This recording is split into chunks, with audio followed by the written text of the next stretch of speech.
Hi viewers, welcome to top notch Tamil. இந்த வீடியோவில் ரவை, பாசிப்பருப்பு, அப்புறம் அவல் இது எல்லாம் சேர்த்து செய்ய போகிற ஒரு லட்டு தான் நம்ம பார்க்க போகிறோம். வாங்க வீடியோக்குள்ளே போகலாம். இந்த லட்டு செய்கிறதுக்கு நான் ஒரு பவுலில் 100 கிராம் அளவுக்கு ரவை எடுத்துக்கிறேன். இந்த கப்போட அளவு 100 கிராம். ஸோ 100 கிராம் ரவை எடுத்துக்கிறேன். அதே 100 கிராம் அளவுக்கு பாசிப்பருப்பு, நல்ல சுத்தமாக இருக்கிற பாசிப்பருப்பு எடுத்துக்கோங்க. அதே மாதிரியே 100 கிராம் அளவுக்கு அவல். ஏன்னா நம்ம அவல் பாசிப்பருப்பெல்லாம் க்ளீன் பண்ண முடியாது, அப்படியே தான் யூஸ் பண்ண போகிறோம். ஸோ அதனால் நல்ல க்ளீனாக இருக்கிற மாதிரி பார்த்து நீங்கள் சூப்பர் மார்க்கெட்டில் வாங்கிக்கோங்க. ஸோ ஒரு கடாயில் கொஞ்சமாக கீ ஆட் பண்ணிவிட்டு இது எல்லாத்தையும் நம்ம லேசாக வறுத்து எடுத்துக்கலாம்.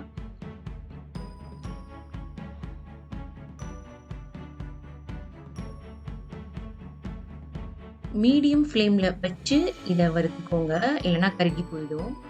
இப்போ லைட்டாக கலர் சேஞ்ச் ஆகிருக்கு, பாசிப்பருப்போட கலர். இந்த டைமில் 4 ஏலக்காய் சேர்த்துக்கிறேன். ஸோ ஏலக்காயும் சேர்த்து நல்லா வறுத்துடலாம். அதுக்கப்புறம் இதை ஒரு பிளேட்டில் கொட்டி நல்லா ஆற வச்சிடுங்க.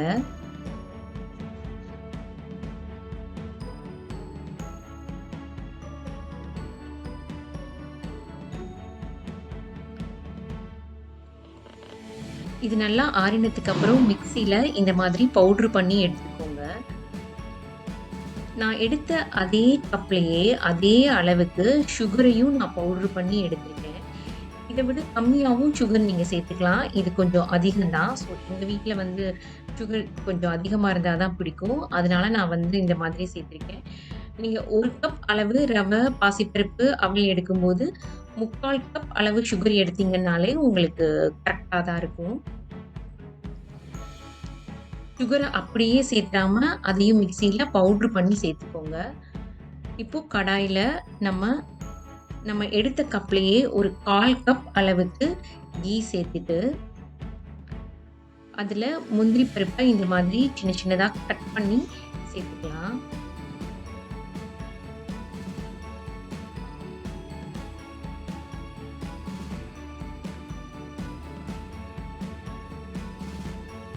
இது கலர் கொஞ்சம் லைட்டாக சேஞ்ச் ஆகும்போது ட்ரை கிரேப்ஸ் சேருங்க.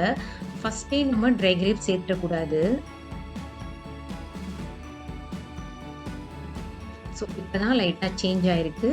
ஸோ இந்த டைமில் நான் ட்ரை கிரேப்ஸ் சேர்த்துக்கிறேன்.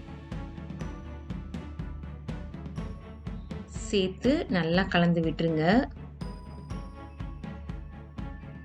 ரொம்ப நேரம் கிளற வேண்டாம், அப்புறம் அந்த ட்ரை கிரேப்ஸ் கருகி போயிடும். ஸோ லைட்டாக செவக்க ஆரம்பிச்சதுமே ஸ்டவ்வை ஆஃப் பண்ணிவிடுங்க. இப்போ செவந்துருச்சு.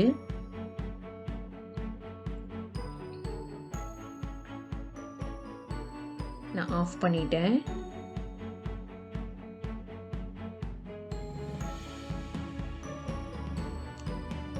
இதை நம்ம ரெடி பண்ணி வச்சிருக்கிற அந்த பவுடரில் மிக்ஸ் பண்ணி நல்லா கலந்து விட்டுருங்க. 1/4 கப் அளவுக்காவது உங்களுக்கு கீ இருந்தால் தான் நம்ம உருண்டை பிடிக்கிறதுக்கு சரியாக இருக்கும்.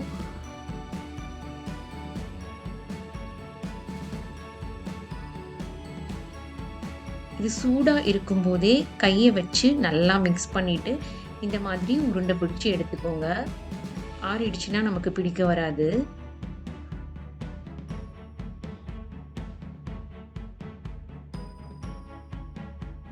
ஸோ இப்போ நம்மளோட ரவா பருப்பு லட்டு அழகாக நமக்கு பிடிக்கிறதுக்கு ஈஸியாக வருது. நீங்களும் இதை வீட்டில் ட்ரை பண்ணி பாருங்கள். இதில் கீக்கு பதிலாக நீங்கள் பட்டர் சேர்த்து கூட பண்ணலாம். பட்டரில் கேஷ்யூ, ட்ரை கிரேப்ஸ் போட்டு நீங்கள் இதே மாதிரி ஃப்ரை பண்ணி எடுத்து இதில் சேர்த்து கூட பண்ணலாம், அதுவும் நல்ல டேஸ்ட் கொடுக்கும்.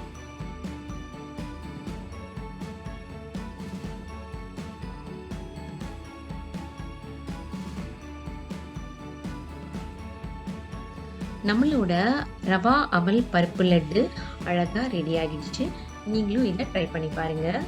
என்ன வியூவர்ஸ், இந்த வீடியோ உங்களுக்கு பிடிச்சிருந்ததா? இந்த வீடியோ உங்களுக்கு பிடிச்சிருந்தா லைக் பண்ணுங்க, ஷேர் பண்ணுங்க, சப்ஸ்கிரைப் பண்ணுங்க. மறக்காம பக்கத்துல இருக்கிற பெல் பட்டன பிரஸ் பண்ணுங்க. அப்பதான் நான் போடுற வீடியோஸ் நீங்க உடனே செக் பண்ண முடியும். Thank you friends.